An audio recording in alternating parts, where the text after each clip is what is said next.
I'm Josh Gonzalez, and welcome to Meld. This is a podcast where I'm going to have deep conversations with some of the brightest people in the known universe. My aim here is really just to spark deep conversations around interesting topics to help us find the tools, tactics, and philosophies that we can all use in our daily and creative lives. In this episode, I sat down with Ruhl. She's an award-winning virtual reality creator, an international speaker, and founder of the immersive storytelling studio Cats Are Not Peas. Now, this is like a really funny and bizarre name for a virtual reality company, but just stick around to near the end where Alex talks about the origin of the name and how she came up with the name for Cats Are Not Peas. Alex received numerous awards, including the Drums 50 Under 30 Women in Digital Award, the Women of the Future Award, and Pioneers of Immersive Realities Award. Her original virtual reality films have premiered at some prestigious film festivals like the Cannes Film Festival, Rain Dance, Aesthetica, and many, many more. And she's also the VR curator for the British Film Institute and the Phoenix Leicester Cinema. She gave an amazing TEDx talk on existing beyond your reality. You can watch the TEDx talk on YouTube. I posted the link in the description of this podcast, so make sure you check it out. And without further ado, let's get right into this conversation with Alex. I'm Josh Gonzalez, and this is Meld.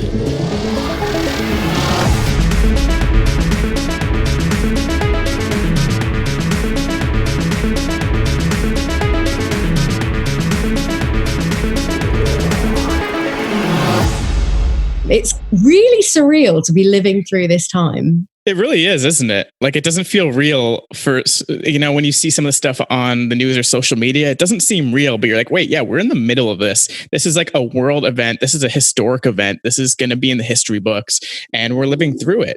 And what makes me kind of wonder is like, we can kind of think of our ancestors, even from the last 100 years. They're like, yeah, you know what? We went through the same thing. We had the Spanish flu. We had world wars where it's pretty much the same lockdown, but worse because people are getting shipped out to other countries to go fight and die. And, we can get through this. Like, it's an unfortunate situation. But I also believe that a lot of good things will sort of come out of it. Like, we're kind of going through this like paradigm shift here where when we come out the other end of this, I don't think the world is going to be fundamentally the same place. More people are adopting technologies, more people are doing calls like this on video. I've been doing more video chats than ever with my family. So like, there's a lot of good things that kind of come out of it. And I hope we can carry that through to the end of this. Well, it's interesting, isn't it? Because people have been asking me a lot, obviously about what the impact is, or as far as I see it in terms of like the VR stuff, and is it good or is it bad, blah, blah, blah. But I think the biggest thing with VR, in the years that I've been involved, and I'm sure it's the same with you, is so much of it is driven around community and these events where people can get together. But it's really nice to see is people in the VR community using our own technology to foster that. So like so many more like social gatherings in alt space, and like trying to organize like virtual meetups, and whether it's like just like a kind of flatty Zoom cocktail party or something, or actually like getting into Rec Room and having some fun together. Like, it's nice because people are kind of like putting their money where their mouth is kind of thing, and saying this technology is really good for that. And that's been really nice. Like me, I'd literally never been into alt space until this lockdown. And then I was like, do you know what? Maybe I will go and see what that 90s rave is like. And it's so much fun. A lot of that's better than Coachella. And you realize, like, why did it take me so long to like do this? Like, set up an account, just have an account ready to go in, make it super easy to jump in. Because like, there's a big hurdle there where you're like, oh, I got to create a new account. I got to like figure out a whole new thing. It's like learning Facebook all over again. And we can definitely see how like, the next generation, like our kids, they're going to be looking at us and we're like, oh, how do you use this thing? And like, it's still going to happen. Like, those advances are still going to keep going. And we're like, oh, I remember my days back in Facebook. And you're like, yeah, now we like live inside Facebook. It's like a 3D world now. Like Facebook Horizons coming out. I think it's perfect timing. That's going to be really, really good too. Yeah, well, is Horizons like a kind of a competitor to alt space? I don't know too much about it. Yeah, you should definitely check out. Hold on, let me see if I can share my screen actually, because this would be even better. Because I totally forgot we can do this now. Oh yeah, technology. So it's an Oculus product, which is really interesting. Oh, yeah. Okay. So it's actually hosted under Oculus.com. So I actually know someone who is working on this as sort of a researcher. I think she was looking up safe space in VR, like social VR. So like, what does privacy settings look like in here? Like, you know, you don't want people to kind of enter your bubble, but it seems like really interesting. I would say, yeah, sort of like an alt space competitor. Wow. Where it's sort of like a 3D Facebook world where you can kind of create a little area, meet up with your friends, and apparently you can play games and even create spaces. Like you have like creator tools, so you can like create little worlds within here. That is Right so here. cool. Build out limits, you can share it. So this is going to be really good for content creators who like don't necessarily code or use Unity, which, you know, I think it's a good thing. But yeah, it seems really interesting. I signed up for the beta, so we'll see how it goes. We'll see how this is when it comes out, because it'd be really cool to meet up in some VR worlds. Yeah, for sure. That looks really good. So, like, in terms of like what you're up to then, because the last time I think we jumped on a call was just as you were launching Controverse, and like there was kind of like I think the last time we actually properly chatted, we were talking about like we were both in that position of like 360 is awesome, but how do we get it out there? And like how are you seeing like all of this? And are you seeing like that more than ever there's a need for your kind of apps? Yeah, totally. Like, are you still producing 360 right now? Yeah. Yep. Okay, awesome. Yeah. So basically, what we're doing is we launched a product called Expo. I don't know if I actually showed you that or if you've seen any of the launches for that, but essentially, it's a platform for us to easily just distribute content to kind of all of the devices. So, all the Oculus headsets, Go, Rift, Quest, and then also like Pico headsets and even Google Cardboard. I'll share my screen again to kind of show you. Cool. But then the idea for this is like, how do you use this offline as well? Yeah. How can you use this for events? You know, we just talked about all these events getting canceled, and you can even see we positioned this right before COVID, like right at the peak where we're like, hey, we're going to get all these film festival clients this year. We're working with a bunch of film festivals in North America. We're doing huge events. We were working with like Canadian Academy. So we're like, hey, let's do more of these events and bring VR to people, because as great as VR is at the home, how many people have headsets out in the world right now? It's very little. And that's kind of the unfortunate truth right now. So I think you're in the same boat where it's like, okay, you have to bring VR to the people or bring them to a venue like a movie theater to kind of get started. So you can see how we kind of position this to like large audiences. But you know, now we're like, we got punched in the gut from COVID. It's like, how many people are going to go to events? Not many. How many people who go to those events are going to want to put on a VR headset on their face that other people had on their face? Yes. Yes. Yeah, like not too many. Not Right? So many. we kind of got screwed there. So now we're kind of pivoting this to more of like the digital distribution. Remember, this app is available on all platforms. So you could theoretically upload a 360 video once here, and it's available on every single platform, including Google Cardboard. So people who don't have headsets, they can still experience 360 video kind of in that magic window view, or they could even get a Google Cardboard for like $5-10, right? This is really interesting. Yeah, and it's just something that we've been kind of toying with from some of our events, and we've been using this platform for about a year. But now it's time to let other people kind of use that to sign up and make it super easy for anyone to use. And you, with your pricing on this, is it per headset or is it like per event or? No, we just do like a flat monthly subscription. We do like a monthly or yearly. Yeah. You know, we don't like to price per headset. I think that's kind of weird. It's a weird model for software. So you can kind of just, our whole thing is just like sync as many headsets as you want. And then, so then we launched this tablet app as well, Controverse Cinema, which lets you control all those headsets. You can kind of see a window into each one of those headsets, and you can kind of control it all from here.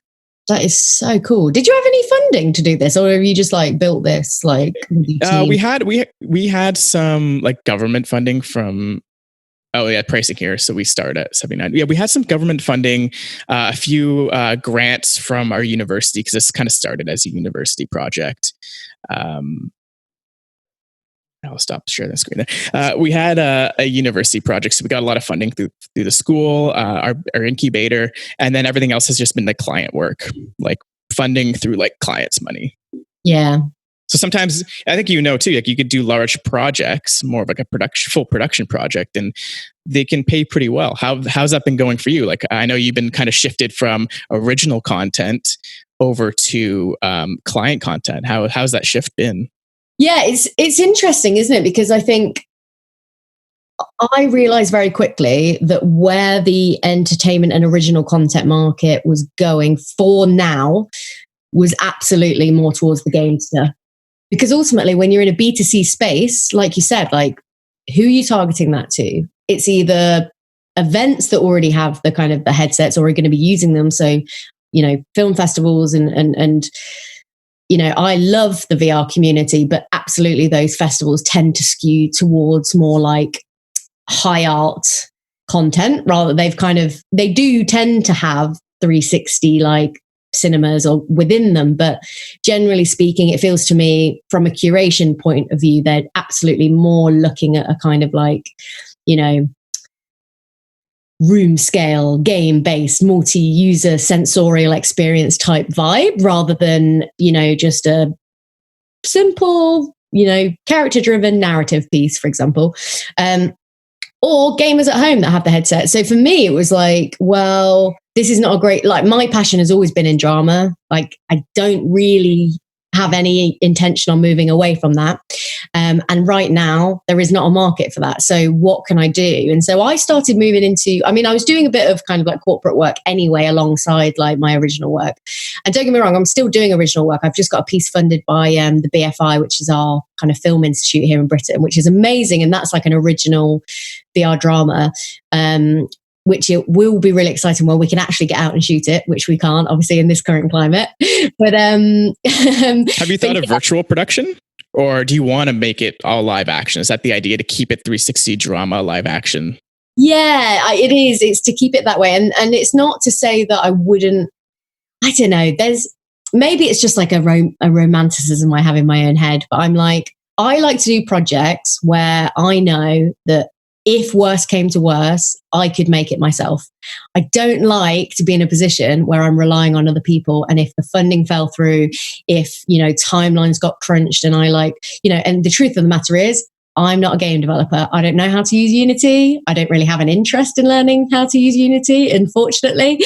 And so for me, film-based filmmaking workflow, face-to-face with actors, like that's like where I'm passionate. So yeah, don't get me wrong, like down the line, I would be so into the idea of, capturing something volumetrically and then post-producing myself in VR. So, film like they've done in like Intel Studios or, the big thing in LA, like where they did like the cowboy scene. I just recently watched the TED talk that they did about the future of like production.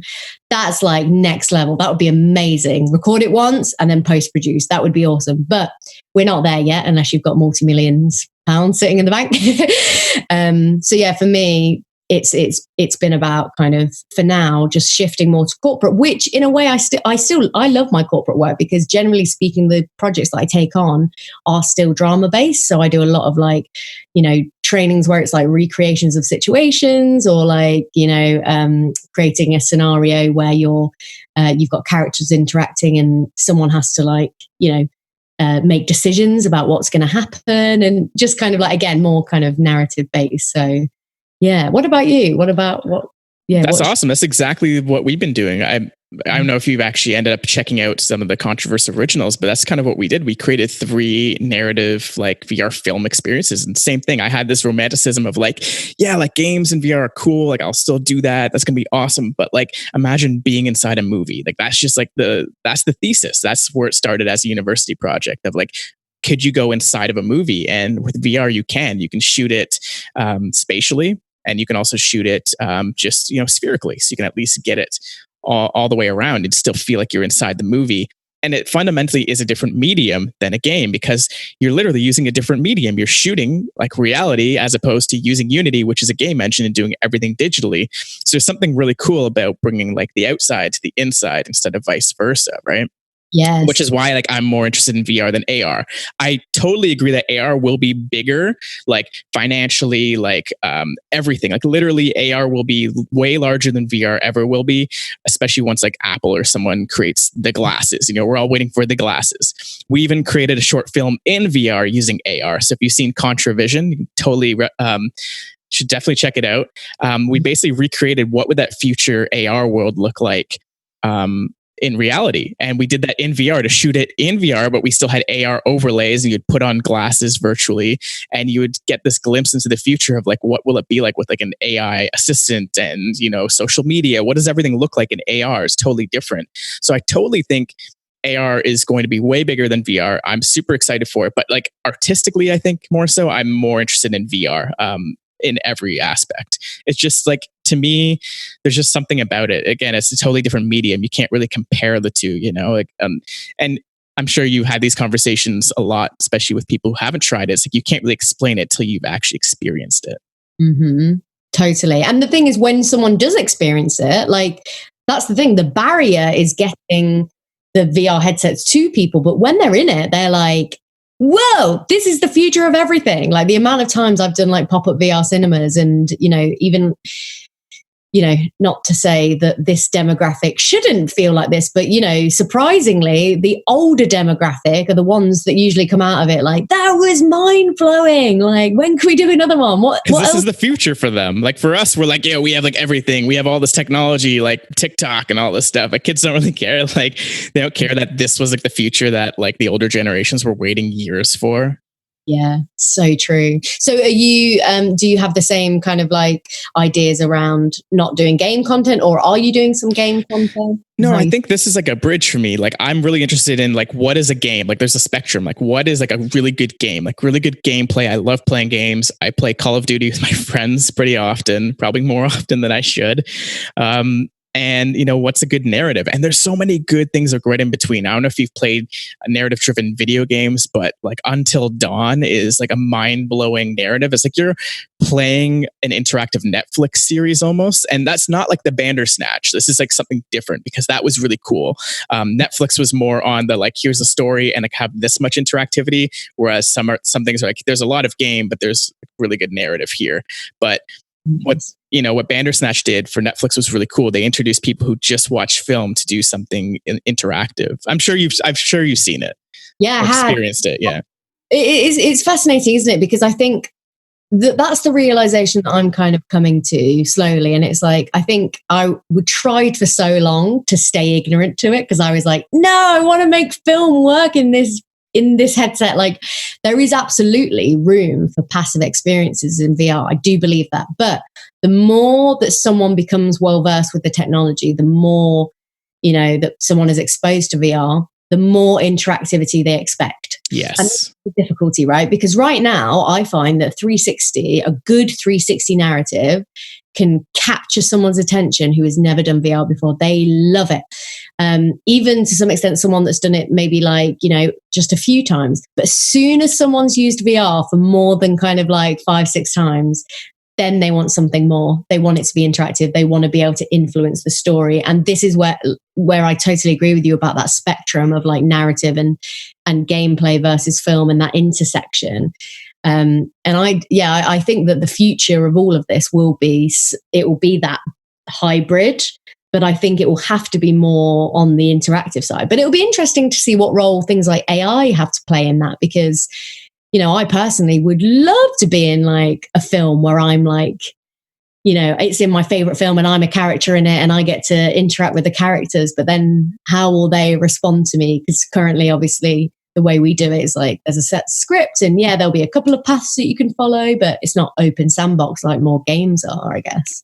Yeah, totally. And then I think at that point, it'd have to be photo scanned in, right? Like the Intel Studios kind of photogrammetry. You'd have like a model, and then, all of the bone structures move towards whatever algorithm you've set for responses. So it reminds me of kind of like the Westworld kind of thing with the AI robots, but this would be like virtual. We definitely are going to see robots in VR before we see them in reality, like just like, culturally and globally.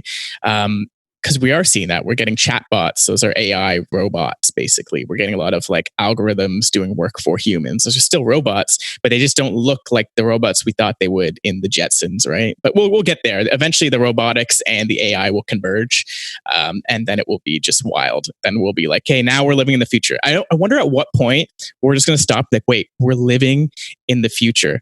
I had that thought when I was at home, and I had my Oculus Quest charging on the table, and its cable was kind of going down. And then I set my Roomba on to go and like, it's a vacuum robot. Okay. Like it's hilarious. Just like rolling around, vacuuming. And then I had to go and put like, I think it was like my electric drum set in front of my Oculus so that the Roomba wouldn't go suck up its cable and pull it off. So I'm like trying to like muster up the strength to not get these robots to like hurt each other in my apartment. I'm like, fuck, I'm living in the future. Well, that's it, right? Because we think like, oh, we're on the precipice of something huge. Like we're already in it. I know. You and I, who are like literally in the industry, it's madness, really. And like, that's it. You have a conversation with an older person and they're like, someone on TikTok is like living in the future. So to then go that one step further and be like, what do you mean you like live in a VR, like a virtual world? What does that mean? I know. And it's crazy. We just got a Facebook portal. And again, it's basically like an Android tablet in this like box, which it's awesome. I personally, setting it up, it felt like a better experience than even like the iPad setup experience. And the product is so cool. Like I think through all of this, through coronavirus, people are starting to realize like Facebook is cool again. Like, come on, we have Oculus. That is a Facebook product. Portal's awesome. People are using Messenger more than ever. And it's really awesome to see that. But here's the other thing. On that same note, Facebook kind of fucked up. Facebook, you guys bought Oculus. How many years ago? You had like 5 years. 5 years to get this into everyone's home for this moment. And you fucked up. Massively, right? Because so many people have been reaching out to me to say, like people not in our industry going, well, this is it, Alex, right? Like, this is the moment for VR. Like, VR is never important. And I'm like, yeah, but Quest, like, they're fucking sold out everywhere. Like, you can't get your hands on a VR headset at the moment because they're all sold out because the manufacturing process obviously slowed down after Christmas. And, like, we can't get them here. Honestly, and like that's the headset. I personally think, the Quest, maybe it's not the iPhone yet of VR, but it's definitely the BlackBerry of VR. Or like the Motorola of VR. And that's the headset that I recommend people. And it sucks that it's sold out because I'm like, okay, you can get an Oculus Rift. Like I have a PC that I use right here. But then sometimes I don't want to bring that PC with me in a giant backpack or something to bring it to my friend's house. This thing is just, it's just a headset. It works on its own. But then if you want, you can plug in a cable and it works with your computer. So it's every headset in one. It's the best headset. And I feel so blessed to have it. Same, absolutely. I just did a video on my Instagram because people kept reaching out and saying like, oh, I really like the stuff that you put out, but I don't know anything about VR. So could you do something that's more about like the very first step? And it's funny, right? Because it's like you have to like take yourself back to when you first started, but then everything has changed so much since we got into this. So, I mean, I'm like, be thankful that like the stitching is done for you now when you get that 360 camera. Literally. And that was like my film professors telling me how they used to have like literally hand slice film to get a cut, like literally cut film. And that's what I felt like we were doing when we had to hand stitch stuff. It really felt like an art, like a craft, but also like a science. I'm like, this sucks.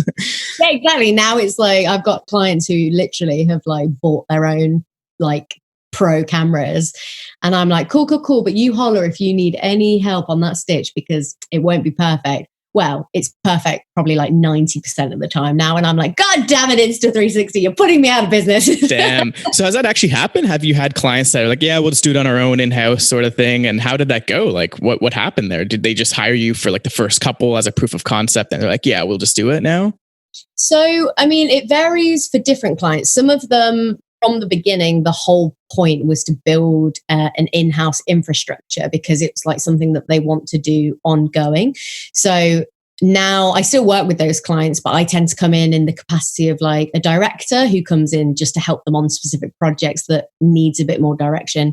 And they'll tend to use their camera for things like, maybe surveying or something where it doesn't require like action in the scene. It's more just like set up the camera, record the environment, use it. Or even the things like if they're trying to sell a pitch of a VR project, maybe they'll create their own little prototype which doesn't cost them anything apart from in-house resource, and then if they win the tender then they bring on me and my kind of team to kind of do it on a slightly bigger level. Yeah, I mean, I'm quite holistic in business. I kind of think that, you can't be mad at that. I know I joke about it, but I can't be mad at Insta360 for developing an insane algorithm that does the stitching, pretty perfectly, because that's great camera. It's phenomenal. Like the Titan is like, the quality on that thing is like phenomenal. Do you use it? No, I've used the Pro 2, which I think it's like the 5D, like the Canon 5D of 360 cameras. Like it's great. It's like mid-level. Like you could shoot an indie film with it. Obviously, if you want a higher budget, the Titan would be the way to go for sure. Yeah. Well, that's such an interesting comparison as well, right? Because it's like, we are kind of in that advent of like quality becoming much more accessible. Like even people who reach out to me and say, oh, I've only got the budget for like, a £500 to £1,000 camera. What should I get? That's like quality is client worthy. And I'm like, I've seen shoots for like really big names that have been done on a Fusion before. Like, you just, yeah. So it's to some extent also it depends on, obviously with those kind of conversations, it's like, well, cool. If they're viewing it in a cardboard or a magic window experience, yeah, don't go spending all your money on a Titan because you don't need it. But if you're going to view it in a higher resolution headset like a Quest, then maybe opt for that higher quality just because you'll get, the best out of it, I guess. Yeah, that's such a good point. Like people forget, like you just have to think about almost the very end. Who's going to be watching it? Okay, it's going to be like grandparents. Okay, awesome. How are they going to be watching it? Oh, like just on their phones. Like they don't have headsets, so they're just going to be moving on their phones. Okay, so let's shoot it on camera X, literally Insta 1X, right? Insta360 1X is like the small one. I bring that with me literally everywhere. It's perfect. Like it's 4K, it's tiny, it auto stitches, and that stitching is like fantastic 99.99% of the time. Yes, and with cameras like that, you've got like such amazing flow, like not flow stabilization. Sorry, so it's you can do stuff with that camera that if I wanted to do that with a Titan, I would have to hire in a rig, a rover. I'd have to like stabilize the shit out of that camera to move it. Whereas actually 1X, you could literally like run with it above your head and it would have the same effect as like I've seen like snowboarders with it when I went skiing like a couple months ago. I've seen people put it on bike helmets and the stability of it is incredible. It's like the best camera. So once we get like 8K resolution with those two little lenses, that might be all you really need. Yeah. Well, have you had to look at the QCam 8K? I've personally not seen it yet, but no, I've only seen like test footage, and I've got I think there's someone in some like a really big Facebook group. I think it's like Hugh Howe. He posted some really good samples, so I kind of like ripped those from him and started playing around with them, and it's really good, really good quality. Yeah. He every time there's a new camera, he'll put out like a Google Drive link with like raw footage straight from the camera, so people can play with it. He's such a chat man. That guy's awesome. Yeah. Big up you.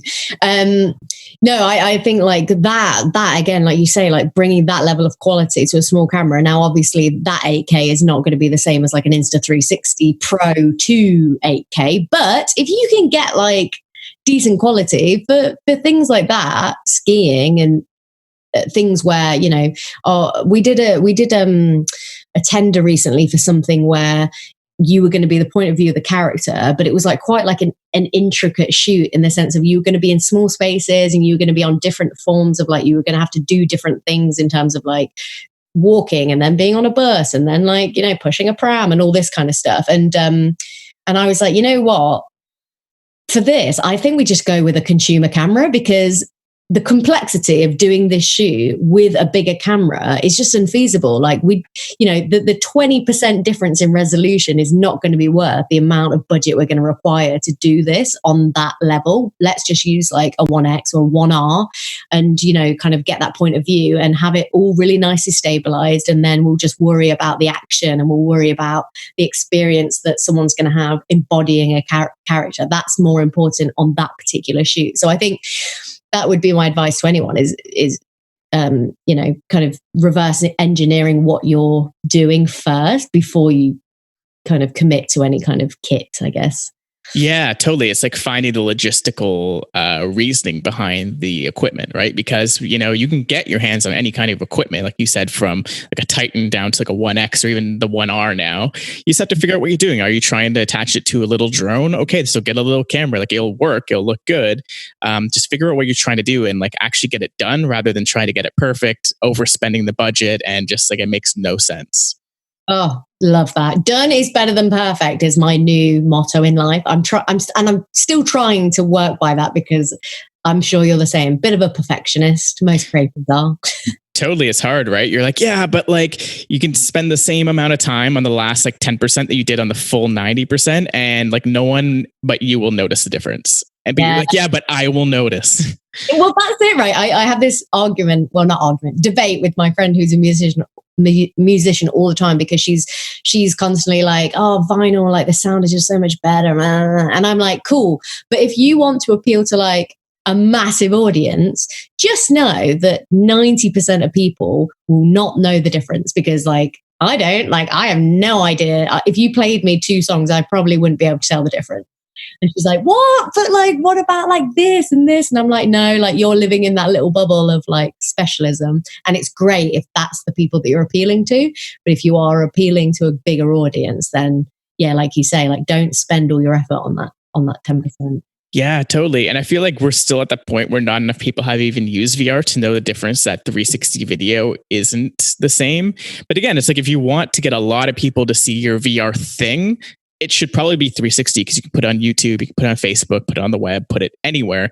And people with these things in their pocket will be able to go and see it at least. They cannot try out your social VR multi-user experience because they need to have that special equipment.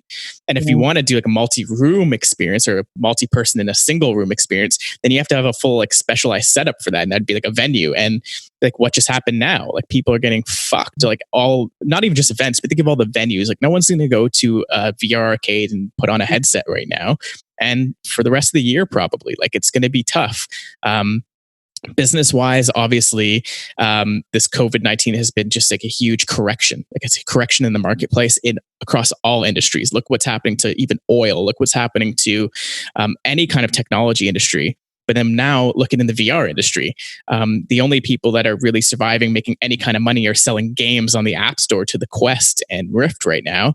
There's a lot of great experiences. Like look at Half-Life Alyx. I still haven't bought it, but I know well enough that it made a lot of money in the first week that it came out.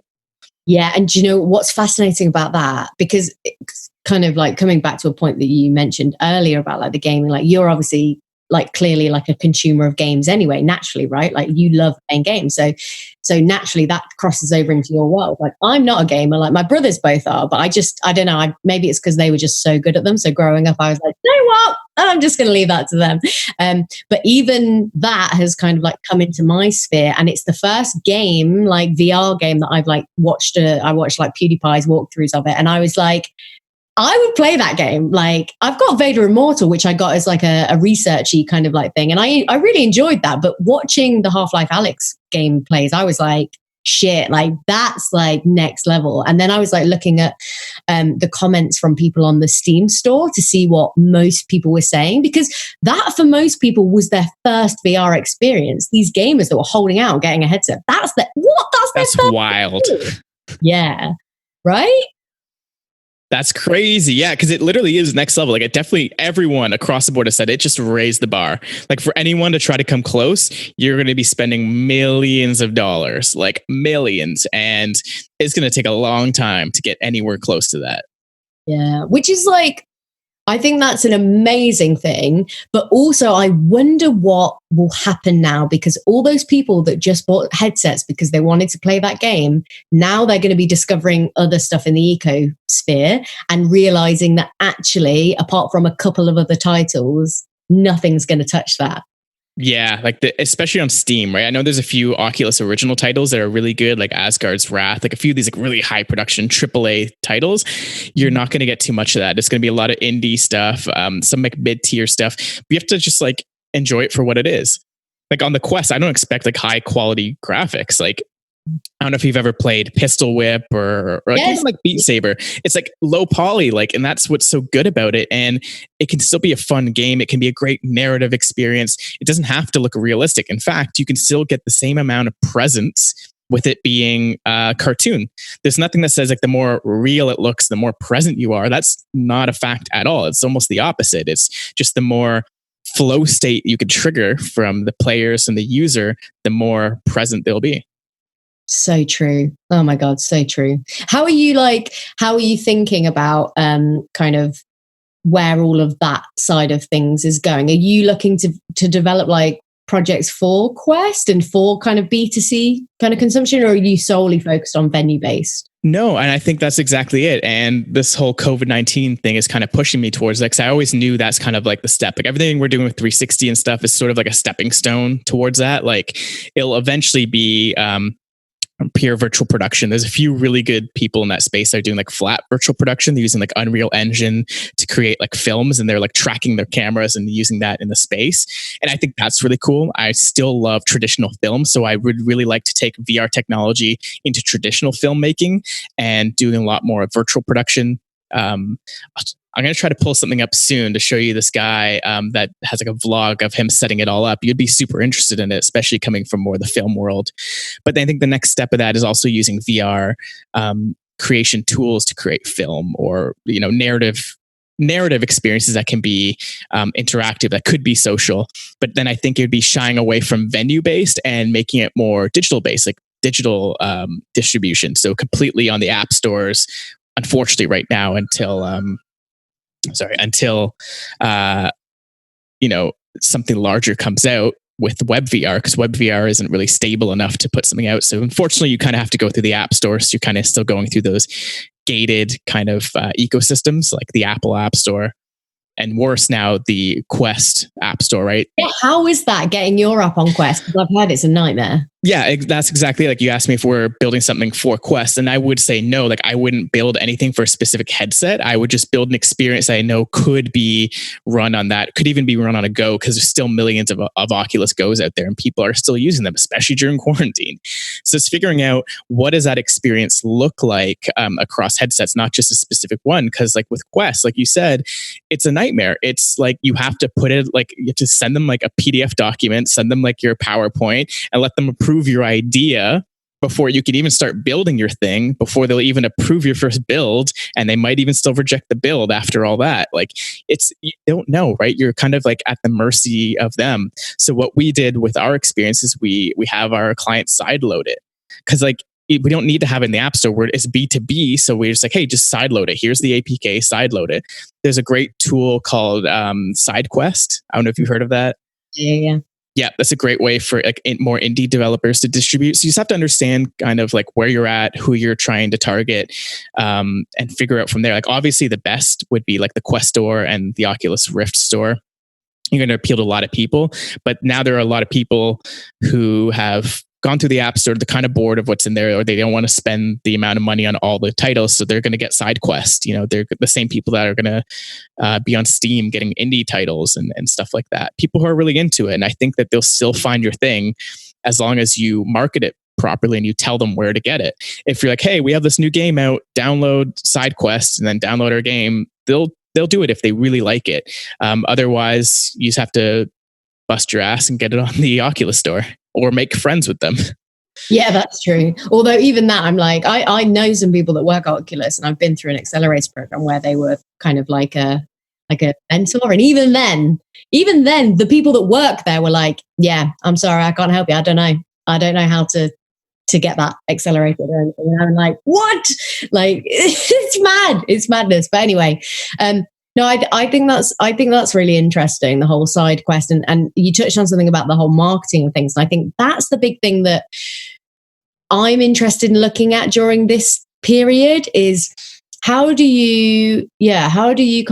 we build upon this time to get the word out about this technology? Because the thing is, like the people, I do joke that people are reaching out and saying, now's the time for VR. And it's like, yes, you only know that because you know me and I work in VR. But what about all those people that don't know that this is a solution? And yes, now isn't the best time because you can't get access to the hardware yet. But coming off the back of this, you know, will VR remote education become more of a thing? Will kind of, you know, we'll I don't know. I think there's a lot of opportunity. I don't know. My head's kind of like in a few different places now on everything. Yeah. What are those opportunities right now? Like, I mean, obviously events are not a thing. You're not going to be distributing to events, festivals, and those sort of things.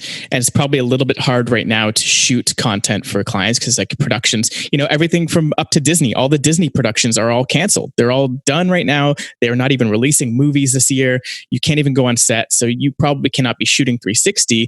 So for you, what are the opportunities these next couple months? Let's just say it does go a couple months. Like, where's your head at? What are you doing right now? Like, what are the opportunities that you want to jump on or at least explore? Well, it's funny because my kind of brain at the moment is in gear of like, well, how do I build on this IP world that I was kind of developing for this original drama? So that's one kind of key focus. So, for example, instead of it being a VR drama, what if it's just this new IP with this really interesting premise and it happens to be in VR, you know? So kind of like thinking about how do I go out? How do I market? How do I like build up a presence for this idea, for this character?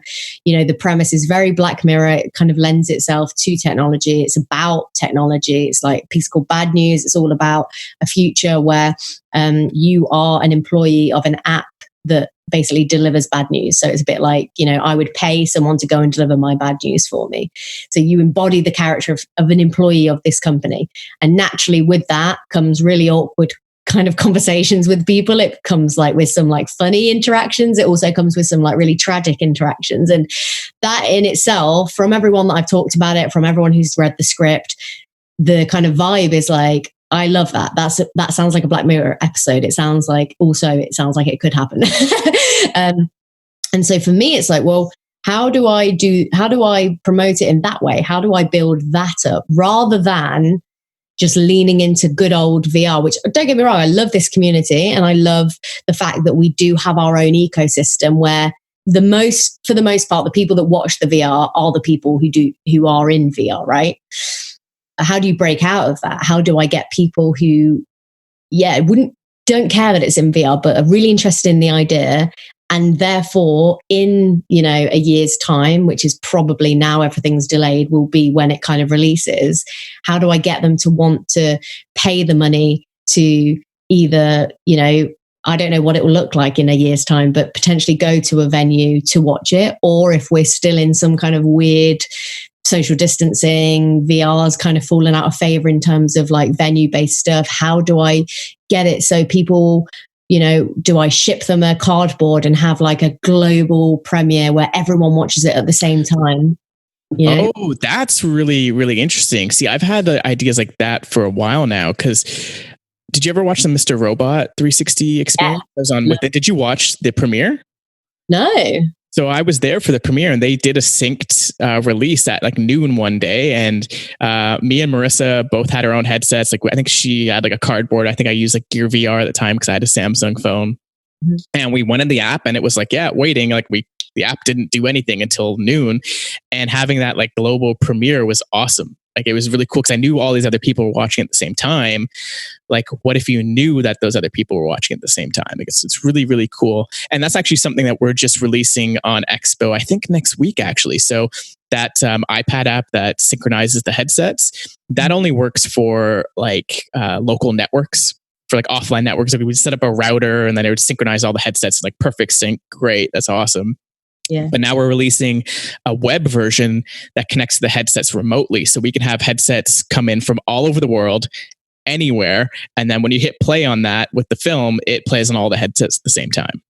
That's awesome. I would be very interested. So that would be dope. It'd be really cool if we can like collaborate on that and do the premiere or something. And then again, like with Expo and stuff like that, we want to make it super easy. Okay, how can you upload the content? But then now the next step you're saying is how do you now monetize that? Like there's VR now, which seems like a pretty good platform where they're doing really good monetization, where they have premium content. It's like anywhere between $3 and $5. You pay that content, or you pay them and you have access to that content, like a pay-per-view pay-per-view model, more like the iTunes rather than like a Netflix. And I think that's the right way for pricing. Like just price for that film. Like there's nothing out there right now that you could kind of build a giant Netflix library and have a subscription model. It makes sense to just pay for it once and then just have access to it.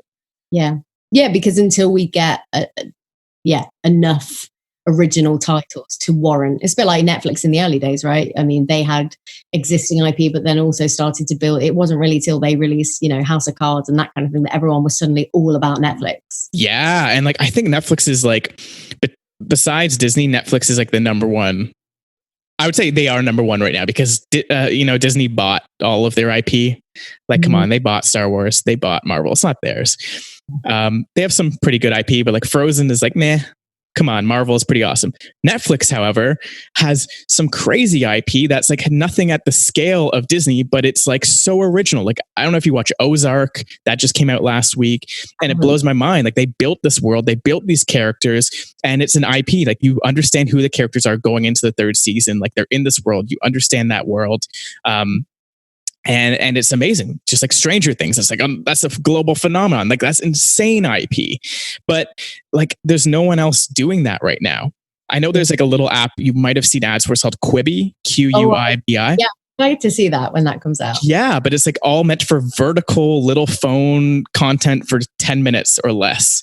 Yeah. So it's kind of like, you're not getting the same immersion. It's like bite-sized content that you're going to be like reading, or what you're going to be watching while you're like on the subway or the tube, as you call it, or like commuting to work. You're not going to sit down and really immerse yourself in those worlds that you do like with Netflix.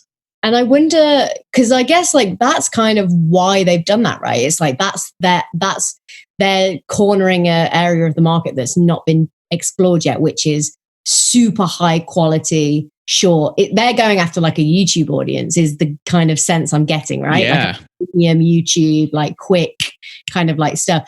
But the interesting thing, and it'll be interesting to see what the uptake of that app is, because I'm imagining that they won't have enough content. A bit like Apple TV kind of fell a little bit flat. I got it because I got a new laptop the other month. So I got it for free for a year, and I was like, wicked. I watched all of the originals in about 2 weeks, and now I'm like, cool. Now I have nothing to watch on this, so I'm just going to leave it. Oh yeah, it sucks because like we have this binge mentality now. It's like, if I'm going to watch it, I'm going to watch it from beginning to end. Okay, then I need my next fix.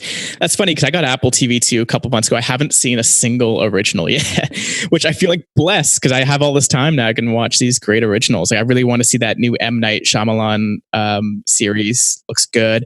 C looks awesome. It's actually filmed not too far from where I'm living. About like 30 minutes away. So, funny enough, we actually saw, this is totally tangent, but it's hilarious. We actually saw a lot of the actors from that show right outside of my condo, because we're like at a pretty prominent corner on Queen Street in Toronto. It's like a really prominent street. And hold on, let me see if I can find the image, because there's crazy. Because Jason Momoa was just walking across our street, and like someone took a photo and posted in our Facebook group of like our building, and everyone was just freaking out. Like, why is Jason Momoa outside my house? That's amazing. I can't find the photo. Okay, but it was too good. It was like, and I'm just like, I feel bad because there's all this amazing content. I have it, and I haven't even been watching it. So like, there's just almost an overload of content right now. Okay, so this is another thing, which is, I mean, I know that we're getting away a little bit from the VR, but I think that this is interesting because it's kind of like we specialize in like entertainment in VR, and this is like talking about the wider landscape of entertainment. But what I think is fascinating is during this time, how many people are kind of jumping on the live stream bandwagon, right? And what I think is interesting about that is it's kind of trying to implement the old days of watching something at a certain time for a certain amount of period. And it's like, then once it's done, it's done. And I don't know. I'm not convinced that I don't think that we'll go back to that. I think people are too used to this on-demand, binge-worthy kind of content. Like, yeah, maybe you'll get like the live stream and then you'll like put it out as like regular content. But I just think, I don't know. I think it's interesting. We're living in like these super interesting times where there's such an overload of content and there's an overload of like opportunity. trying to shoehorn in kind of like, to be that person that someone goes to at 9 a.m. every day is an interesting tactic. I'm just not sure it'll work because, to your point, there's just too much to consume. Yeah, it's ridiculous right now. There's too many ways to consume. There's too many things to consume within those. Again, like I'm sitting right here at my desk, and like you can't really see it, but I have an Oculus Quest right here. I have an iPad right there. I have the PC, my Mac here, and a phone. And how many different types of experiences or content can I consume from that? My biggest problem right now is not even about the consuming. Like I just told you, I don't really consume much other than like Call of Duty once in a while, because that's kind of my social network with my friends. Like we shoot the shit, we literally, and just kind of hang out. Yeah. And my problem right now is I have too many things to create, too many different types of things. I do a lot of like web development. I do obviously VR 360. I've been playing around with like Unity and Unreal quite a bit. And I record music. So now I get in this like almost like weird headspace of like, okay, what do I want to create today? Because I have so many different outlets. It's like I need to just like get rid of 9 of them and just be okay, I want to just do this one for like a couple months. That doesn't mean I have to never do them. But I kind of had to do that. So like, during this quarantine, I actually moved from my condo. Like, obviously, I'm not in a condo. I'm in a basement here. We moved to Marissa's parents, and it's just like a weird time for me because I just brought the essentials. I'm like, okay, what are the essential things I want to be doing? Because I thought it was just going to be 3 weeks, right? Now we're told it's going to be an extra 12 weeks, so I have a lot of time. And it's figuring out, okay, what are the non-essential? Right now, music is fun, but it's non-essential. I'm not going to bring my drums, not going to bring my guitar, my bass, my keyboard. Like there's a lot of different instruments just within that one sphere of like music. It's like, how can I double down on VR, on creating, or how do I take a pause? Maybe, the fact that all these venues are closing, all these clients that we had that were going to be running events kind of shutting down is a blessing. Maybe it's going to give me the time to kind of do some introspection and work on the projects that I know like maybe longer term will pay off better and will be more fulfilling. So that's interesting.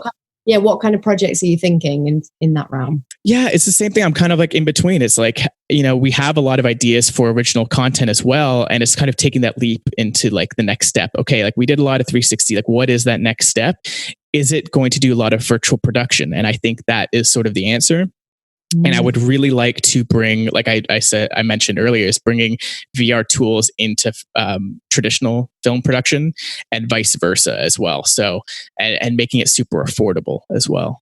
Well, I think I would not be surprised in the super mega future sphere, in the oasis future that will undoubtedly happen in 100, 200, whatever it is years time, when we've destroyed the planet and need some salvation. I think that what I try and think is like, will someone want to just sit and consume a 360 video or whatever the version of 360 video is then? I don't know. I think someone is more likely to, within a VR world, still want to be with their friends and watch a flatty, So what you're saying about like virtual production and obviously all the behind the scenes of like The Lion King and Jungle Book and all these ones where they've used VR technology for that's I'm like, well, even on like a super basic 360 level, taking a 360 camera along to a recce where the DOP doesn't have to travel all the way up. Instead, they can put on a headset and they can like figure out the lighting and that kind of stuff just using 360. Like, where can we get these quick wins in kind of utilization of the current technology, rather than, because I think otherwise if people are too rigid and say no, because I was that person, I was like, no, I only want to make dramas in 360, that's the only thing I want to do, I'm not budging. And what I realized is actually that's the way to become, that is the way of being someone that kind of bet the farm on the 3D film kind of and then becoming irrelevant over time. And that's exactly it. It's like getting rid of that rigidity and just seeing, okay, this is another tool in the toolbox that can be used elsewhere. It doesn't have to be the be all end all. And it's great within a couple of years. Like, I think we were both in the same boat for the last couple of years. It's like we spent our entire like professional lives on that. Nothing wrong with that. Like, we specialize hard, we learn some things, but now it's kind of figuring out, okay, can we take those lessons now and then bring them to the next stage? Like, we're definitely in this paradigm shift. When we come out of this, think of it like we're entering the new level. This is just a loading screen for the next level. And we're just trying to figure out like what that next level is. And obviously we're going to be building that together as kind of humanity, globally, as different industries, as filmmakers and creators. And it's just figuring out how can we all be of service to each other and making sure that we're actually doing something good, like not making it for the sake of itself, but like it has a purpose. Well, I mean, that just in a nutshell. But I think I totally agree. I think like coming back to the question you asked me earlier about, you know, what am I focusing on during this time? And you kind of made a good point of like, yeah, like focusing in on one particular thing is a really good idea, but also using this time to reset and reflect and think about what's important. And for me, I'm like, one thing that I love is helping people, you know, who are first getting into this industry, like get clients. And like, because I don't know, there's something that I really love about some of the YouTubers that don't necessarily do that thing as a profession anymore, but they just help other people do it. And so as well as, you know, my heart and my soul will always be with creative projects, whether that be film or kind of creating original 360 or whatever it will be. Like I love building worlds in my head and characters, but you know, there's also a space for connecting with each other, helping each other through this time. And for me, like, and same as you, I'm sure, like you were kind of blessed to be have like entrepreneurial tendencies and kind of know how to like build a business. But not everyone knows that. Not everyone knows how to write an email that will get them a response. Like, so I don't know, also using this time to potentially be like, you know, I'm fortunate enough to yes, I've had a lot of work cancelled and postponed, but actually I'm still in an okay position and I can use this time to reach out to the people that are being affected and saying, cool, like, how are you going to get through this? Like, what can you be doing? Like, so that when we come out of this, you're going to be able to get more clients and, you know, not be totally fucked. Yeah. And like, honestly, that's like what your Instagram has become now. And it's been like so awesome. It's been so like heartening to see that every day. Like when that comes up on my feed, I'm like, okay, this is awesome. It's super relevant to me. I see so many people commenting, saying how much like it's helpful for them. And I think like you can like keep pushing that. Like, I think there's a huge opportunity for like almost business training, whether that's like, you know, an online course. A lot of people are doing online courses right now. And, you know, the creative people aren't always the best business minded. They can always use a lot of help in the business sense. You know, they're really creative. They can do their craft, but, you know, the business side kind of dwindles or they're just not as strong in that area. So having, again, same with you, having that entrepreneurial spirit, having sort of that drive and that like business sense and bringing that into the creative world, I think is like such a needed thing in the world right now, especially all these creatives just kind of sitting at home, maybe creating stuff here and there, posting on YouTube or the Instagram account or on TikTok. But like, you know, they could be doing more almost. It's like, you can make this your life. You can make money doing what you're doing. So yeah, I just want to hear a little bit more like how you're doing that. Cause I know you're putting out a lot of posts like that. Is it to help other 360 creators? What is like sort of your hope for that? Yeah, it's totally about what I realized. I've just kind of always naturally been good at the business side of things. And I think ultimately what it comes down to, and this is not the be all and end all, but you've just got to be a really good communicator and a good people person, right? And you've got to understand someone else's problem and be able to solve it. That's what makes a good business, right? You're solving problems. That's the only way that anyone is ever going to pay you money, no matter what industry you're in. And I found, especially with creatives, people, they romanticize a certain path. Again, this is very typical in the filmmaking and music world where people are like, well, this is just how the industry works. And if you're going to be a successful filmmaker, you have to make a film and get it into Sundance. And then you get an agent and then you get a film. And that's just the trajectory. And it's like, no, like what world do you think we're living in now? Like, you're far more likely to build a following online and then someone will approach you and be like, hey, like you're doing really interesting stuff.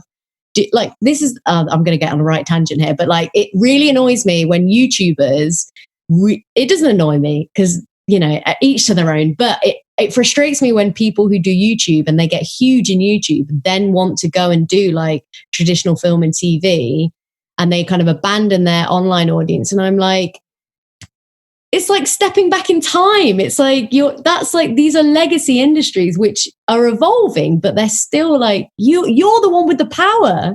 You're the one with the audience. Like, why are you giving all that away. Like you're giving all that leverage away. Yeah, like we're in a crazy time. Like people can spend 11 hours a day playing video games and make like $30 million a year. Like it's wild. It's changing. Like what people are consuming, what people are doing, how people are interacting with celebrities are totally different. Look at the opposite end of the spectrum. Look at Will Smith now just nailing social media. He's on TikTok. He's on Instagram. He's doing weird Facebook watch videos because he understands like that's where people are, especially at home right now. Yeah, you'll be on Netflix. You're not going to go to the movie theater. You might have Disney Plus, but you're definitely on social media. Yes, constantly on social media, and that's the thing. I'm like, so to the point of the Instagram stuff. It's like it's trying to like you kind of nailed it on the head. Creative people don't often think that way. They think in traditional terms. They think about traditional paths, and a lot of the time it'll be like people being like, how do I learn this? And I'm like, go out and do it. What do you mean? Like, you've literally got no excuses. You live in an age where you could literally go to YouTube and pretty much learn anything. Like when we started 360, that wasn't the case. Like you couldn't learn this. And to some extent with 360, I get it. There's limited resources on making good 360 and VR. There's a lot of channels that are about like reviewing stuff or playing VR games, but there's not, obviously you've got like the three kind of like main channels of like Creator Up with Hugh and Ben Claremont and Mick from 360 Rumors. You've got like these main people that do kind of stuff maybe more focused on the tech rather than the production. Hugh, I guess, a little bit more on production side, but you've not got like big channels talking about like how to direct actors in VR or like how to distribute your VR content and all of this kind of thing. And I think when people reach out to me and people often ask the same stuff, I just think like, this is the stuff where I get up on a stage and I'm really comfortable with getting up on a stage and talking at an event about this stuff. Like the amount of times I've given the keynote about, how to direct VR or how to storytell in VR. Like I've given that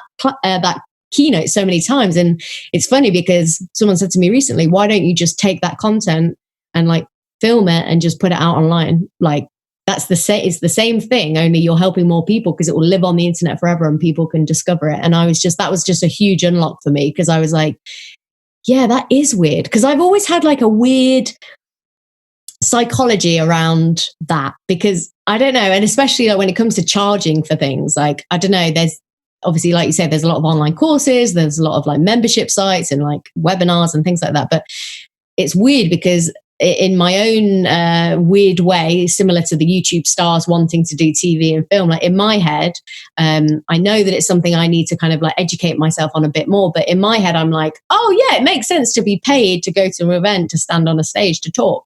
But it doesn't quite make sense in my head to charge someone to watch me talk on a screen. But that's my own perception. Yeah. And it's the same thing, right? It's the same as the kind of the online star wanting to go backwards into broadcast. So I'm realizing the irony of that. No, it's good. Again, sometimes like you just need to say it out loud. It's like we understand it in our head, but it's not until like maybe someone else says it or we hear ourselves say it. They're like, oh shit, I should probably just like listen to myself. Yeah. Oh, that's actually some good advice I should follow. Yeah. It's like I give all these other people advice. Maybe I should take my own sometimes. Yeah, for but sure. It's good. I think there's a lot of value in online courses, in doing webinars. And honestly, if you did a webinar on that, I would attend 100,000%. And like you have all the resources. I'm sure you still have the PowerPoint presentation. It would take you maybe a few hours to set up, an hour to do it. And who knows what would happen. Maybe like there's other clients that come out of it, maybe mentorships, stuff like that. You can still use the skills that you already have because I'm kind of feeling, I'm like, okay, I want to get to like the next step. I want to do more interactivity. I'm like, what about all these skills that I acquired from like 360? Right now, maybe I can't do client work with it, but what can I do with that knowledge? Can I put it out? Will someone pay money for it? Because it's important to get money for it and pay money for something. Because if you don't pay money for that, you're not going to take the advice. You're not going to care about what they say, and it's going to be garbage. Yeah, it's the accountability thing, right? It's like exactly. When you value it more, it's just a psychological thing. And the more they pay for it, the more they value it. So I think and then the more they value it, the more they'll get out of it. So, it totally makes sense. It's the same thing. It's just like, I don't want to be charging money. Like I shouldn't be charging money, but it's like, yeah, you definitely should. Like for anything, it's like the artist that like just draws stuff for people and gives it away for free. It's like, no, like that's what you do to make money. They should understand that. If they go and like open up Excel spreadsheets and type in numbers to get money, you should, you're doing something that's like a craft and you should get paid for it. Yeah, totally. Your time is worth something. But it's interesting because I had someone recently reach out to say, oh, you said on the record not recently, but in like videos I've done with Ben on his YouTube channel, like that you should go out and do stuff for free. And he was like, could you clarify about like why that would be like a successful, why is that like a good strategy? And it's something that I'm probably going to try and do some content around, because I do think it's good to clarify on that, because I agree with you. Then you should charge for your craft and you should value it, because if you don't value your own time, no one else will value it. But having said that, my argument to that is like, if you've never done something before, like before I did my first 360 piece, I'd never done a 360 piece. So like, why should someone pay me money to create a 360 drama if I'd never done it before? Like, why would someone fund that unless you can get, access to grants or whatever? So actually, by doing it for free and taking a bet on myself, by investing my own time and energy into it, what I'm doing is creating a case study and proof that I can do it. And that would be kind of, what I would say to anyone who wants to get into anything, even if it's like, you do 360 video training, but what you really want to do is 360 video marketing for cars, but you've never done one before. Go out, find a car dealership, like make one for free, because that will become the unlock to you then getting more clients in that particular arena. Totally. I agree 100%. And, I've done free work in that same sense. Like you have to do it at the beginning, but it's a difference between the amateur and the pro. Obviously, like the pro gets paid just for showing up a lot of the time. The amateur works their ass off and doesn't get anything other than experience, which is much better than money. And I think you're right. I think if you're new at it, you need to do a case study. Like even for us, we're still doing a few case studies. Like we're trying to do some other things with Expo where, maybe it's not event, so it's maybe a different industry. So maybe the first few are going to be for free for them to try. It's a free trial.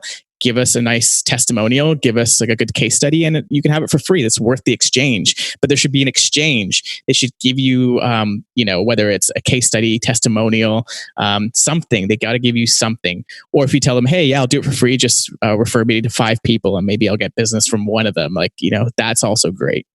Yeah, totally. Just don't let them tell the other people that you did it for them for free. No, exactly. Just tell them they did a great job. That's all they need to know. Yeah, exactly. That's it. Yeah, I really appreciate the support on the online stuff, because it is something that I really want to focus on, and it's interesting hearing it from someone who I know is in like a similar kind of like position. So, yeah, are you thinking about doing that? Because you seem like you'd be a natural at doing that. I haven't really thought about doing an online course, although 2 weeks ago when this whole thing hit and a lot of businesses had to go remote, I was thinking of doing a webinar and maybe an online course on remote work and working from home, because I know that's still something that's probably needed even now with these companies, because Controverse had been a mainly remote company for the last 4 years now. So like we knew, like we've been building all these strategies, tactics, workflows, all the tools that we use. Like I'm huge nerd when it comes to like all these productivity tools and like Slack add-ons, all this crazy stuff, and just like over optimizing the business on the technology front. So it's like, how can I teach other businesses, maybe new startups, maybe businesses who are forced to go online, who are forced to go remote? Can I give them these resources and build like a course? And my thought was like, yeah, that's great. Maybe it could make money, but I'm sure people right now expect all that stuff for free. There's so many free online courses on that. And it was also like, is that the best use of my time right now? For the course, no. What I'd rather be doing is stuff like this podcast, where this is not my main job right now, but it's like I get to talk with really interesting people. We get to share perspectives. I can share this as my social content of really awesome conversations, build out my network, and then just kind of have fun with it. and just kind of focus on like other things, like maybe take a step back and just like write, maybe just like conceptualize what the next thing is. But I think we have a lot of time and space right now, and I want to utilize. I don't want to be like in that panic, frantic place, because I don't want to create from that. But if this is something that you have had in your mind for like months, years, however long, it's right in your wheelhouse. You have the time and space to do it.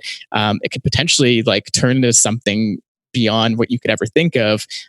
It's worth doing. Like, I don't know. I wouldn't even think twice. It's the same thing of why I jumped on like the podcast. Like, I don't know how many people started a podcast during this quarantine, but I just thought it was the perfect timing to do it. I'm like, I have time. A lot of people are going to be on video calls anyway, so they're used to it. Let's just take advantage of it. So same thing. How many people are going to be on YouTube searching for this content, or like looking it up, or on social media? You know, I think it's worthwhile content to be out there. Well, I appreciate that. And I totally agree. And I think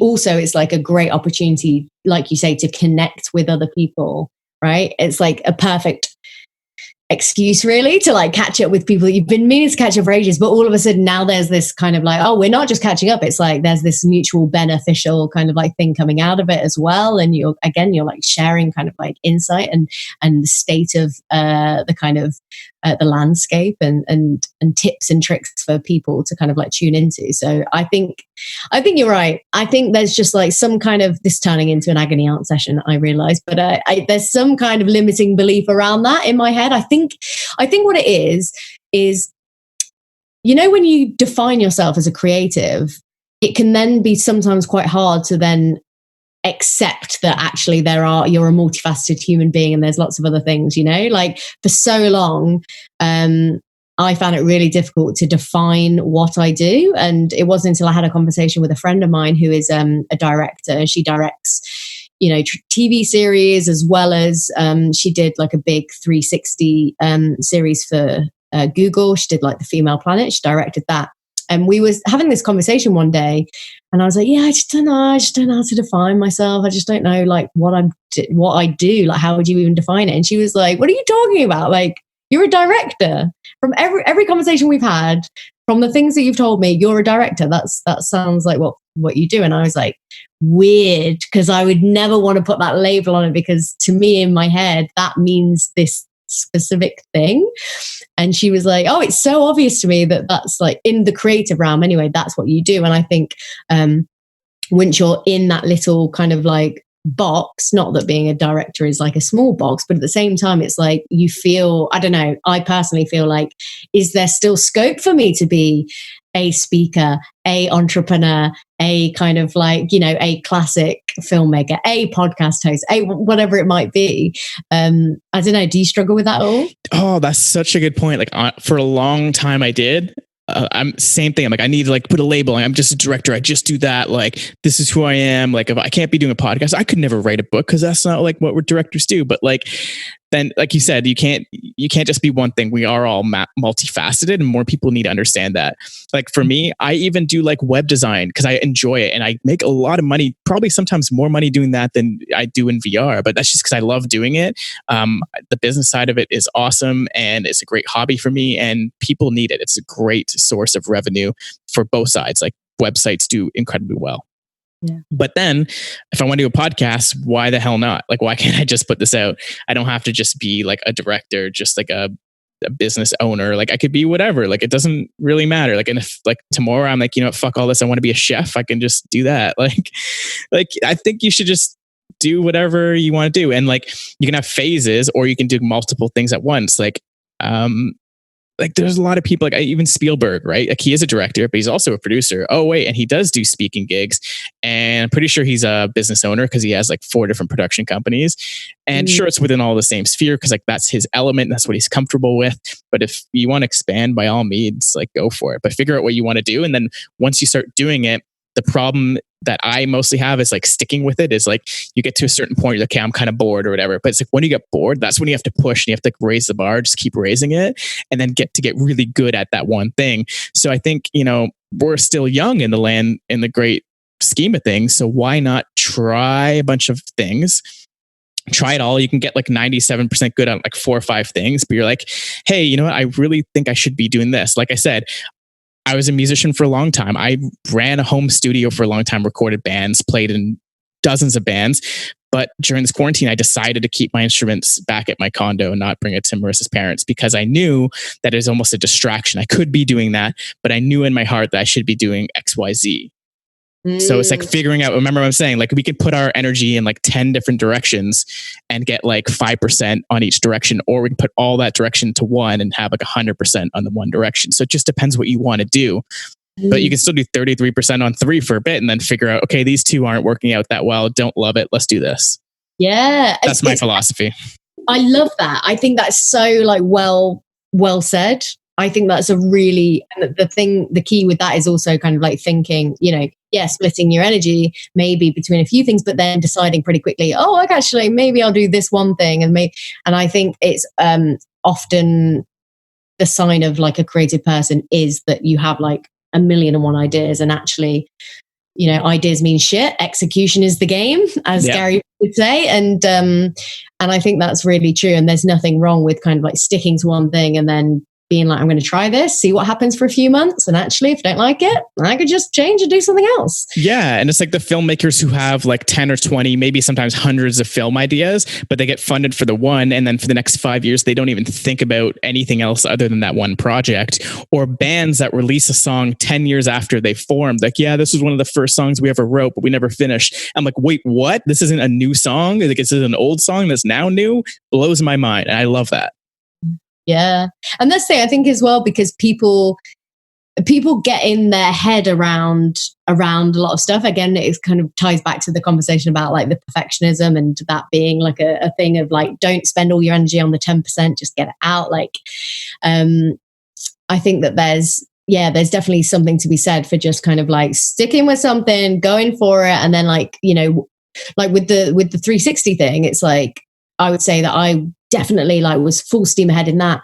Loved it. Still love it. Don't get me wrong. But because it is the landscape is so new, and there's definitely, I think it's something that I'll always be passionate about, but maybe in 5 years' time, it'll be a much better place and a much more nurturing place to creatively thrive, because there'll be more people with headsets. There'll be more places to, push your content out. There will be more original IP, like that you're kind of like, that people will be investing more into it. And sometimes it's a case of saying, you know what, I love that, but I'm going to put it on pause for now because it's not the right time, and I'm going to do something else. And then always kind of keep an eye on that and be like, cool, I'm coming back for you. Like, This is me every day in the kitchen when I'm cooking. I have like 4 things on the burners. I'm like, okay, like my shrimp over here is burning. Let's put this on the back burner. I'll watch you. I'll make sure you're good. Let's go put something else boiling. Now I'll start boiling something over here, And I think maybe I play too much Overcooked. That's a really good game. I love that game. It's so good, but that's exactly what it is. And I think it's good. There's nothing wrong with putting stuff on pause, Yeah. Sometimes you have to just look at the reality.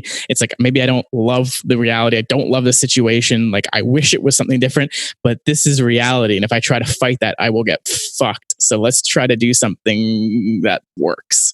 Yeah. And also I watched a video recently that was talking, because I definitely last year got to the point of burnout, like really bad burnout. And I was like, just not finding passion in anything. I was just a little bit meh about everything, which is why I kind of just like disappeared off social media for a bit. And I was like, it just feels really disingenuous to be online talking about, I love what I do and I love this, when the reality is I don't.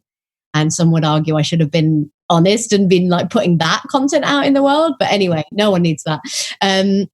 So what was my point going to be? Sorry, I've just lost my train of thought. Let me think. Burnout. We were just talking about back burners. Oh damn it, it was a really good yes, so I found this video online, which was how to find your passion, because naturally my go-to is like, let me just look at some self-development gurus and like self-awareness and see what people say about finding their passion again. And I found this video by Mel Robbins, who basically did this amazing video about how passion is this thing that we think that it's this thing where you do something and, oh my God, it's the love of my life and whatever. And she had this phrase which has stuck with me so hard for the last 6 months, which was, passion is just another word for energy. And like, when you're trying to find your passion, what you're actually doing is you're looking for the thing that gives you energy. What makes you feel good? What makes you want to continue? What gives you momentum rather than just, something else, right? So when you're looking for your passion, you're not actually looking for one specific job title. You're looking for, what is it about something that gives you energy? So for me recently, that's been, connecting with people in the community that need advice, me giving that advice, hearing from someone like, wow, I got my first client thanks to a video that I watched with you guys. Like I had like a few emails in the past month saying, I watched you talk at this event and it really encouraged me to go do 360. And now I've done my first film and it's going to this festival. And like, that's unreal. Like that gives me energy, right? So although I can't put a job title on that, which, I would love to be able to do. But, what it is I'm chasing that energy of, clearly for that, it's like helping people getting the kind of the benefit of that. Yeah, it's so fulfilling, right? It's like something, I think it's like finding stuff that gives you energy as much as you're putting out, because it needs to be a cycle, right? It needs to be like this. Otherwise, it's just draining you. Then that's where burnout comes from. And I've been there. I've been there even earlier this year a little bit. I'm trying to manage that. But I think you actually brought up a really good point that I think this would be really cool what you should do. I'm not trying to give you advice here at all, but you should list all those things that give you energy and like things that you love doing. It could be so unrelated. It could be like random, like, from filmmaking, technology, VR, it could be like cooking. I love talking to people, whatever. Put it all like in, just like write it all down. And then at the top, give it a title, just whatever the fuck you want it to be. You give it the title. And when people ask you what you are, what you do, just give them that title and make it so ambiguous that they have to ask, what the fuck is that? And then you can start listing your stuff. I love that idea. That's amazing. That is such a good idea, because it's funny because my company name is intentionally ambiguous, so people ask that. So it's funny that I've never thought to do that with the job title. Totally. And you know what? We're talking about taking our own advice. I'm doing it right after too. This is going to be awesome. Yes, and we should follow up with each other and be like, so what are you now? Like, let's do it. Link in description. We'll post it. Yes, definitely. Let's do it. Yeah, show notes. Yeah, I'll be there. We'll post it in the bottom there. That's awesome. Okay, last thing then, I really want you to tell me the story of the company name. I didn't even want to bring it up yet because it's so, I could have just said it right now, but I think I want you to just kind of explain the company name and then the thought behind it and sort of how it came to be. Oh, I love this. I mean, as you will know, listening to this, when you hear the name, you'll know why every single person wants to know the story behind it. But before I go into the detail, do you want the actual practical, like physical reason for the name, or do you want the holistic meaning behind the name, or both? I want the holistic meaning, but I also want both because I just gotta know. Okay, so my company name is Cats Are Not Peas. And the holistic meaning behind that is kind of like, I love the fact that it's a fact. You can't dispute it, but everyone questions it, right? It's like, cats are not peas. Yeah, like, but like there's something about it that makes people go, but what? But why? It's almost a philosophical debate now, but why? But why are they not peas? And that's exactly it. And it was funny because I've had that name. I've had that name as like a company name, even right back when I was like working as a self-employed producer in television. And it really quickly allowed me to see what kind of person someone was based on the way they react to it. Because if someone like wants to deep dive, like, oh, shit, like cats are not peas. But what if they were peas? Like, what if cats are peas in disguise? Like, like that kind of like weird combo, and you just end up off on one and people are like, are you on drugs? And you're like, no, we're just philosophical human beings. So that is the thing that I love about it, is it's like such an obvious statement, but it makes people question it. And I think that one of my big philosophies in life is like kind of learn to question things, question everything, question question why you're doing the things you're doing, question why you've decided that you are a certain kind of person, like question where that comes from, question authority, question why society is the way it is, question why when, you know, the world's going kind of like all good, but you're poor and, you know, homeless, that the government says, sorry, you can't do anything, but all of a sudden a pandemic hits and they're like, here's $2 trillion. Like, question that. Totally. I think this is the world waking up. I think people are going to start to question. Unfortunately, a lot of people still aren't, because people are just ignorant, and, you know, they might think ignorance is bliss. But I think you're right. There's a crazy turning point right now, and I think it's going to go crazy over the next 5 years. Technology is going to speed up exponentially. Political systems are going to crumble. Unfortunately, a lot of people are going to die, but then a lot of great things are going to come out of this. I think we had a much needed vacation from fucking polluting the world and flying all over the place just to get your fucking Instagram photo in Maui or wherever the hell you are in Indonesia now. You know, I think you need to question it. Like, why can't we meet up on Zoom? Why can't we do our work calls on Zoom? Why do I have to go to an office 9 to 5? Can't I work from home? I did for the last 3 months. Why can't I now? People are going to start questioning. It's going to get weird. It's going to get real weird. And like you say, I think it was so needed. It was so needed. And this is the start of something like big. Yeah. And I think we're going to leave everyone on a cliffhanger here, because that's the best way to end. So we could do a part 2. People are like, I need to know more. Yeah. So let's end there. That was amazing. Alex, thank you so much. This has been just such a great conversation. And I know we're going to do a part 2, hopefully more.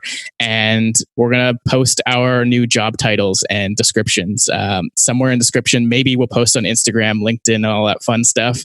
And then I'm going to change my LinkedIn title to that title. That's it. That's what we're doing. Done. Awesome. Thanks so much, Alex.